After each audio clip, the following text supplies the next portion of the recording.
Welcome to our journey through history as we uncover the tragic life of Maria Feodorovna, the last Empress Dowager of Russia.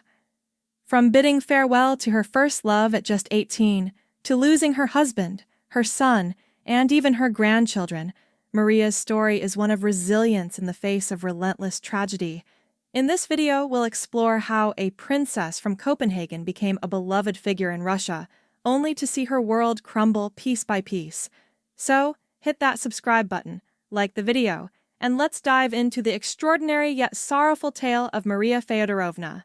Princess Marie Sophie Frederica Dagmar was born on November 26, 1847, in Copenhagen, Denmark. She was the second daughter of King Christian IX of Denmark and Princess Louise of Hesse-Kassel. During her upbringing, she was generally called Dagmar, while her family affectionately referred to her as Minnie. But Maria, aka Dagmar, didn't stay a Copenhagen princess forever. Her life took a big turn when Russia came calling with a marriage proposal. Due to the rise of the Slavophile movement, Russian Tsar Alexander II began looking for a wife for his heir, Grand Duke Nicholas Alexandrovich, in countries outside of Germany. He chose Dagmar, the daughter of King Christian IX of Denmark, for his son. This was truly a beautiful fate, as Nicholas had written to his mother in 1863 that he had fallen in love with Dagmar long ago. Perhaps it was the magic of love, as he had never met her in person at that time. He was deeply attracted to this girl simply because of a photograph. After Alexander II chose Dagmar as the Grand Duchess for Nicholas, Nicholas himself arrived in Copenhagen in 1864. Upon meeting her in person, he said that Dagmar was even more wonderful than he had imagined. He then wrote to his mother, saying, "If only you knew how happy I am, I would have fallen in love with Dagmar. My heart tells me I love her very, very much. How could I not be happy? How can I describe her? Beautiful, straightforward, intelligent, lively, yet shy." Dagmar quickly fell for her fiancé, who was handsome and generous, and deeply devoted to her. She accepted Nicholas's proposal, kissed him with love, and exchanged heartfelt letters with him. After Nicholas left Copenhagen, Dagmar began to diligently study Russian and Eastern Orthodox rituals, wanting to be the best wife for him. Things were looking up with this fairy tale engagement, but it didn't take long for everything to come crashing down with Nicholas's sudden illness. Nicholas, Dagmar's fiancé, starts griping about his back one day. It's swollen, hurts like a bitch. At first, maybe they think he just slept wrong or something, but nah, it's not that simple. Dude's condition drops hard and fast, like overnight he's barely moving. Next thing you know, he's out cold, full-on coma. Turns out it's meningitis, this brutal thing that screws with your brain and spine. Back in the 1860s, they don't have antibiotics or any of that modern stuff, so once it grabs you, you're pretty much screwed. Nicholas doesn't stand a chance. He's gone in no time. Dagmar's all in, though. As soon as she hears he's tanking, she's like, "I'm there." She rounds up her mom, Princess Louise, and her brother, and they're off to Russia. This ain't a quick hop. Think long, bumpy roads, maybe a train if they're lucky, all while she's freaking out about what she's gonna find. They finally roll up, and it's worse than she thought. Nicholas is on his last legs, barely hanging on. He's got just enough left to look at his dad and say, "Take good care of her." That's it. Those are his final words. Then he's out. Lights off. Dagmar's standing there, gutted, like someone just ripped her whole world apart. She's gotta watch him go, and there's nothing she can do. After that mess, she drags herself back to Denmark. She's a wreck. Can't eat, can't sleep, just lost the guy she was supposed to build a life with. But then something odd kicks in while she's home. She starts thinking about Russia, not just the shitty part with Nicholas dying, but the whole deal. That massive country, all wide open and way out there, keeps popping into her head. Maybe it's the crazy palaces she saw, or the vibe of the place. But she's stuck on it. Even after all that pain, she's got this weird pull to it, like it's dug into her somehow.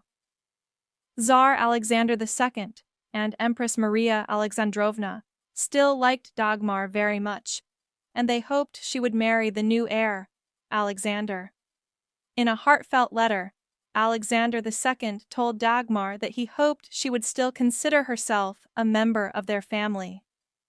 Dagmar sincerely mourned Nicholas, while Alexander fell in love with his mother's maid, Maria Meshcherskaya, and attempted to renounce his position as the heir to the throne to marry her. Initially, neither of them wanted this marriage, but under pressure from their parents, Alexander decided to go to Denmark to marry Dagmar. Later, he went to Copenhagen with his brother Alexei to propose to Dagmar. Consequently, Dagmar formally married into the Russian royal family, converted to Eastern Orthodoxy, and became Maria Feodorovna, Grand Duchess of Russia. After marrying Tsar Alexander III of Russia and converting to Eastern Orthodoxy, she adopted the name Maria Feodorovna. Maria Feodorovna was of average height, but very beautiful. She continuously learned Russian and was well versed in Eastern Orthodox rituals, making her highly welcomed by the Russian people as a Grand Duchess. Maria Feodorovna and her husband Alexander seemed to quickly settle into a comfortable, long-term relationship. They worked in the same room, with Alexander handling official business while Dagmar wrote letters at the other end of the table. Alexander once described their life in his diary. "We smoke in our mother's study. At 7 o'clock, we say goodbye and go home. I smoke and write in my diary. Minnie looks at my diary in my study, and we think about reading together." That's right. No one knows whether Alexander still has the dark-eyed girl on his mind, nor do they know what state Maria Feodorovna is in when faced with an Alexander who is completely different from her beloved. However, the lives of the two are simple and peaceful, as if all those thrilling love stories have been left behind. Maria Feodorovna bore Alexander 4 sons and 2 daughters. Unlike his father and grandfather, who were fickle in love, Alexander had no mistresses, only Maria Feodorovna. Alexander III was the second child in his family, and before the age of 20, he never imagined that the emperor's crown would fall on his head. Unlike his perfect older brother Nicholas, he was an ordinary, average young man who enjoyed hunting and mingling with his cousins. The courses arranged for him were not the emperor's lessons taught by selected famous teachers from a young age. However, when he was 20, his brother suddenly died of meningitis, and the position of the crown prince unexpectedly fell upon this naive young man. At the same time, he was also obliged to inherit his brother's fiancée. In a short period, Alexander III was rapidly educated in imperial knowledge. He made great efforts to be good to his wife and diligently learned new skills. During this time, his father, Tsar Alexander II, was assassinated. From that moment, he had to support the nation alone. Perhaps because he witnessed the tragic death of his father, Alexander III became extremely cautious, almost like a startled bird. His priority upon ascending the throne was to guard against assassination. As a result, Alexander III spent most of his time not living in the Winter Palace, and not even in St. Petersburg. His usual residence was a small, low cottage in Gatchina, on the outskirts of St. Petersburg. Unlike his father, he was extremely cautious, always guarding against assassination. He only went out when necessary, and then always surrounded by a large number of soldiers, forming a tight security circle around him. Despite such careful precautions, misfortune still struck Alexander's family. One day in October 1888, near a small station called Borki, due to a railway worker's error. The train carrying Alexander III and his family derailed. Although the Tsar and his family were unharmed, the accident resulted in 23 deaths and 19 injuries. It is said that this incident left a deep psychological scar on Alexander III. He began to secretly indulge in heavy drinking and ultimately passed away 6 years later, at the age of 49. Maria Feodorovna wrote in her diary, "I was devastated and disheartened, but when I saw the happy smile and peaceful expression on his face, I was filled with strength." She lived a happy life during her more than 20 years of marriage and then bid farewell to her beloved husband. It is said that Maria Feodorovna was a mother who cared deeply for her sons, having a very close relationship with them, but was not as attentive to her daughters. Therefore, she had strong opinions about her eldest son, Nicholas's marital affairs. Like his namesake uncle, Nicholas fell in love early with Princess Alex of Hesse and by Rhine, dreaming of one day marrying her. However, Alexander III and Maria Feodorovna had different views on this princess, considering her to be an overly emotional and mentally unstable girl. But as Alexander III's health suddenly deteriorated, for the empire to have an empress, they reluctantly agreed to the marriage of Nicholas and Princess Alex. After the death of Alexander III, Maria Feodorovna did not get along well with her daughter-in-law, whom she had initially disapproved of. In the Russian court, the position of the Empress Dowager was far above that of the Empress, and Maria Feodorovna's presence made Empress Alexandra uncomfortable. Therefore, in the 20th century, Maria Feodorovna spent increasingly more time abroad. Maria Feodorovna's life takes a sharp turn when World War I breaks out. Her son, Nicholas II, starts listening to Grigory Rasputin, this sketchy guy who's got some hold over him. Rasputin's pushing all kinds of advice, and it's rubbing Maria the wrong way. She's the Dowager Empress, been through the grind with Alexander III, so she's not here for this nonsense. Nicholas keeps buying into it, though, and she's getting more pissed off by the day. It's not just a little family spat. It's bad enough that she decides she's done with Petrograd. She packs her stuff and heads to Kiev, settling into the Mariinsky Palace. That's a big move. She's leaving the Russian capital behind for good. From then on, she never sets foot in Petrograd again, like she's washing her hands of the whole mess. Then things really fall apart. Nicholas II gets forced to abdicate in 1917. War's a disaster, revolution's brewing, and he's out. Maria doesn't sit around waiting to see what's next. She rushes to catch up with him, probably knowing time's short. They meet up quickly, maybe a few words, a last look. Then she's off again. She jumps on a train to Crimea with some other Romanovs who are also on the run. They're all piling in, trying to get clear of the chaos. Crimea's where she lands, and that's where the hammer drops. News comes in that Nicholas, his wife, their son and daughter, her grandson and granddaughter, have been killed. Bolsheviks got them in 1918, and she's stuck in Crimea, hearing it all go down. That's her family, wiped out, and she's miles away with no way to stop it. That Rasputin thing wasn't just a side note. He was a real problem. Nicholas was leaning on him for everything, from war plans to his kids' health, and Maria couldn't stand it. She'd seen how to run a country, and this wasn't it.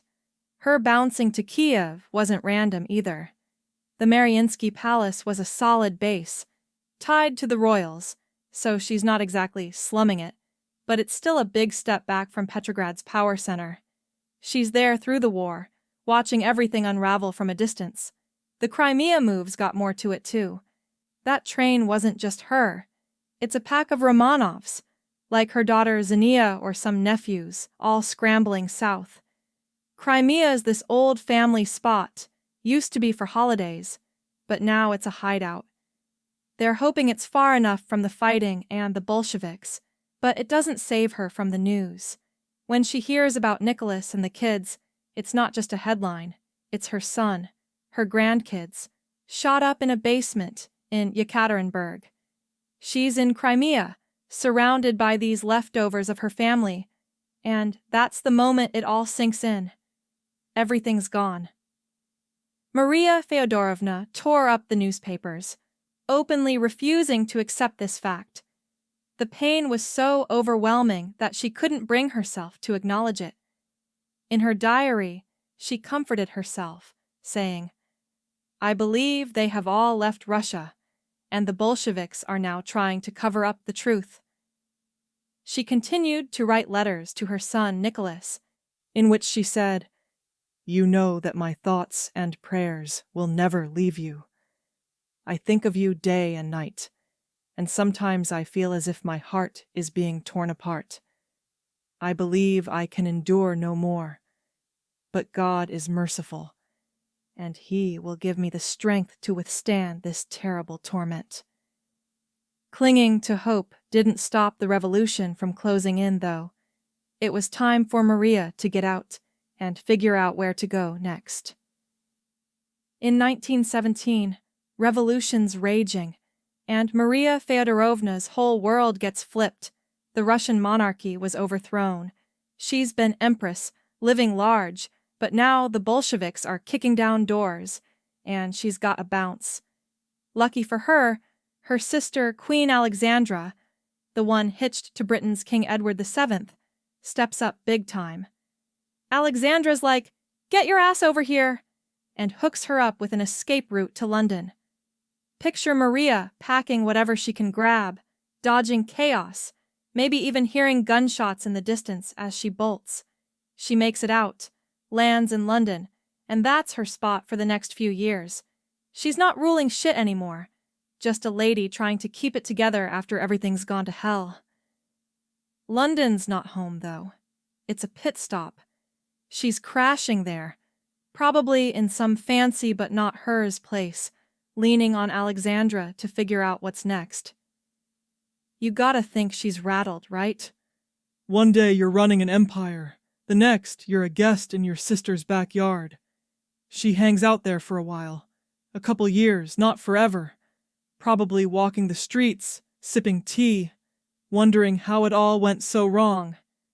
But eventually, she's had enough of that. She's like, "Nah, I'm going back where I started." So she heads to Denmark, her old stomping grounds from way back when she was just a kid. She picks this holiday villa near Copenhagen. Nothing crazy, just a chill spot to kick back. It's not a palace, not a throne room, just a quiet place to land after all the madness. She settles in there and keeps going, trucking along until she's 80. That's a haul, 8 decades of wild ups and downs. All that time, she never once opens her mouth about her son's family getting wiped out. Nicholas II, her boy, and his wife and kids. They're all gone, shot up by the Bolsheviks back in 1918. She knows it, has to feel it every damn day, but she doesn't say a word about it, not in public anyway. Maybe she's too proud, maybe it's too raw, or maybe she just can't deal with putting it out there. She's living in that villa, getting old, surrounded by memories, but she keeps that pain locked down tight. 80 years old, and she's still carrying it, silent as hell about the worst thing that ever happened to her. Maria Feodorovna's been dead since 1928, just sitting there in Denmark for almost 78 years. Then 2005 hits and they're like, "All right, let's bring her back to Russia." This ain't some random move. Big names are on it. Queen Margrethe II from Denmark and Vladimir Putin from Russia both say, "Yeah, go for it," and they get her remains shipped over. She lands in the Saints Peter and Paul Cathedral in St. Petersburg, right next to her old man, Alexander III. That's her spot now, back with the dude she ran Russia with, stuck in this huge old church packed with dead royals. Been a long time coming since she checked out, But she's finally there. Word gets out, and people flip. The royal nerds, those folks obsessed with Romanovs and shit, go nuts. Online, you've got some posting. Man, she's finally with Alexander. Took long enough. Others are all emotional, like, she went through hell. Good she's home now. A few even roll up to St. Petersburg, hanging out by the cathedral, taking pics, soaking it in. Some dude probably said, 78 years? That's insane. While snapping a selfie. It's a mix. Half the fans are stoked for the history. Half just feel bad for her and want her to have this win. Media's all over it too. Papers and channels jump on the story.